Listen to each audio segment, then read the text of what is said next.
My dad was a role model in my life in many ways. He was an unusual person. He was a college professor for 57 years. In fact, I have a sister, and the two of us always felt that we shared our father with all of the students that were his students over the many years that he taught.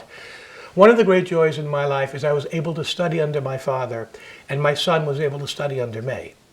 And that's a very special thing. What is something you learned the hard way? I learned that I wasn't thinking high enough, aspirationally enough, far enough ahead. I had dinner one night, my wife and I had dinner, and I must have been 29 or 30 years old, with a person who was the number 2 person at Grumman at that time. They were the people who put the man on the moon and were one of the biggest companies on Long Island. Now they're part of Northrop Grumman. When he asked me, what would you like to be doing in 5 years? I said, I'd like to be in the next position higher than this one. And he said, why are you setting your goals so low? Why don't you set it to be the president and chief executive officer of this or another company? I decided that he was right. Within a year and a half, I had left that company in that position.